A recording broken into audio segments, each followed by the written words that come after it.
una vez quiso pasar a ir a su departamento, pero no tenía las llaves, entonces quiso pasar por un sexto piso, desde una ventana al balcón, y cayó en el vacío y murió.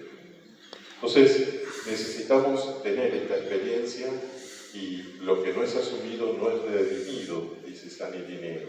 Lo que no asumo de mí mismo, cuando tiro la pelota afuera, ¿no? Como cuando yo jugaba al fútbol, entonces para hacer tiempo uno tiraba, si iba ganando sobre todo, bueno, eso no ayuda.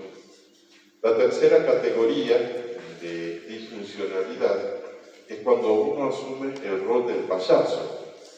Uno dice, bueno, es el hijo alegre, el hijo que está haciendo payasadas, pero también aquí se está hablando de un vacío interior, donde ese niño, adolescente o joven, lo que hace es tratar de minimizar los problemas que lo rodean a través del buen humor.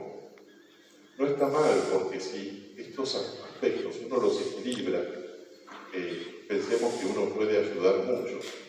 El héroe o la heroína, como Marta, logra equilibrarlo y luego hace un bien impresionante porque tiene un carisma de liderazgo, un don de liderazgo.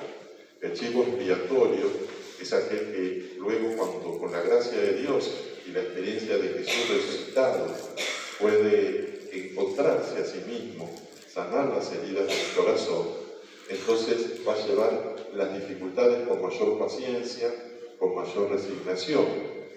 El payaso, cuando logra equilibrarlo, en lugar de ponerse como aquel que bromea sobre todo y no lo toma bien y desubica a los demás, luego es un transmisor de alegría.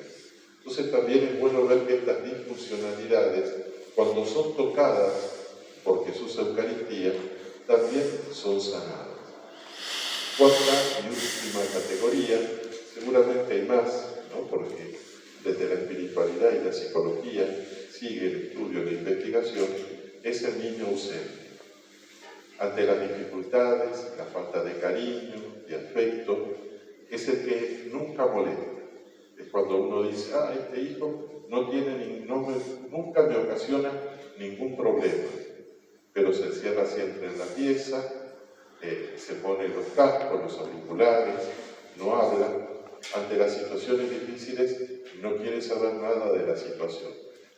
Yo recuerdo un matrimonio, justo hablábamos antes de comenzar los ejercicios con las mensajeras de la paz, que sería bueno en alguna oportunidad hacer un retiro predicado por matrimonios de sanación, de los matrimonios y de las parejas, ¿no? Y recuerdo el caso de un matrimonio en Chile, donde vino el hombre, primero vino la mujer, y me contó todos los defectos de su esposa.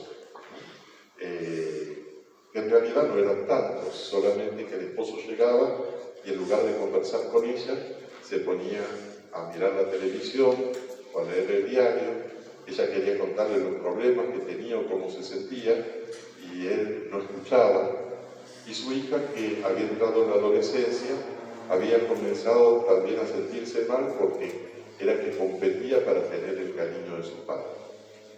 Cuando luego vino el esposo y me decía que se sentía sobreexigido por su esposa, que era demasiado porque con su trabajo y llegaba, entonces le dije, vengan juntos y peleense aquí delante mío, le digo, porque si no parecen de matrimonios diferentes, cada uno cuenta una historia. Lo cierto es que ahí discerniendo vimos que la mujer era excesivamente demandante por un modelo afectuoso de padre que había tenido, mientras que su esposo, su marido, su papá había muerto cuando él tenía 4 años.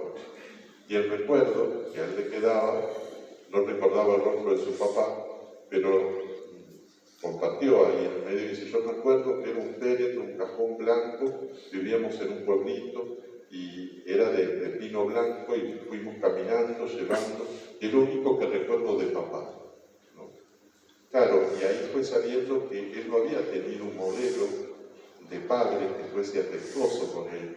Por lo tanto, él no sabía cómo reproducir ese afecto, esa ternura con su hija. No había visto a su papá relacionarse sanamente con su mamá, no lo había visto de ningún modo. encima su mamá tuvo que salir a trabajar para mantener a los hijos, entonces también había una ausencia materna. Y él hacía todo lo posible, es como quien se cae al agua y está ya cansado de tanto nadar y está ahí sacando la cabeza para tomar aire. Entonces, a partir de esta experiencia de oración de Jesús resucitado, él fue pidiéndole al Señor que resucitase en su corazón el modelo paterno.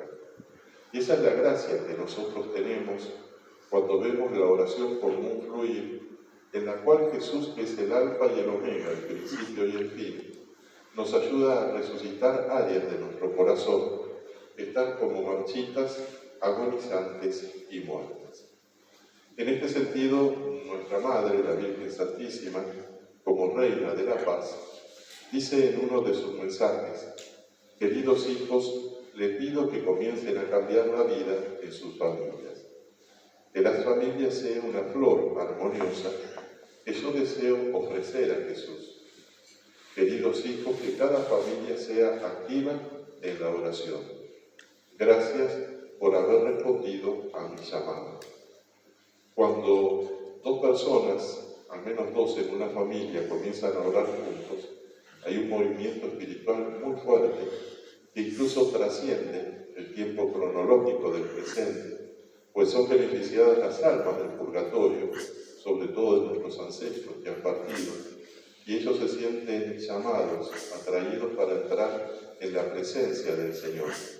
Pero también estamos sembrando semillas de bendición para las siguientes generaciones, hijos, sobrinos o nietos. En otro mensaje, la Reina de la Paz dice: queridos hijos, hoy los invito a una renovación de la oración en sus familias. Es hermoso ver cómo durante el tiempo de la pandemia, a nosotros que sucedió que, con los seminaristas comenzamos a ver cómo seguir evangelizando, misionando, sin salir porque no se podía salir de la comunidad, de la casa, y entonces a través del canal de YouTube que se abrió, que se generó, empezamos las transmisiones, pero luego fueron surgiendo, y nos fuimos enterando con el tiempo, familias que empezaron a orar juntas, que estaban en diferentes ciudades, o aún estando en la misma ciudad no se podían ver, pero además de charlar de cómo estás, cómo te sentís, decir: vamos a hacer una oración juntos, y empezaban a orar juntos, y nos daban ese testimonio. De hecho, dentro de unos días estamos viajando con el hermano Sergio a dar ejercicios espirituales en Costa Rica, y ahí surgió un grupo de mensajeros que fue un grupo de oración familiar, cada uno de su casa. Luego, cuando terminó la pandemia, cada uno, o muchos de ellos, siguieron su camino, se retomaron actividades, pero otro núcleo quedó, y son los que hoy organizan los ejercicios espirituales. Entonces, nuestra Madre nos invita a renovar algo que necesita ser renovado porque se ha envejecido, se ha descuidado, se ha dejado atrás. Yo recuerdo, no sé si en el año 80, que hubo un congreso mariano, y ahí se dijo el lema: la familia que reza unida, permanece unida, ¿no? Y nuestra Madre, la Reina de la Paz, insiste de orar con el corazón. ¿Por qué esta insistencia de la Virgen de orar con el corazón? Porque en el sentido bíblico es el núcleo de nuestra afectividad, de nuestra identidad. No es casualidad que tengamos la fiesta del Sagrado Corazón, la fiesta del Inmaculado Corazón de María.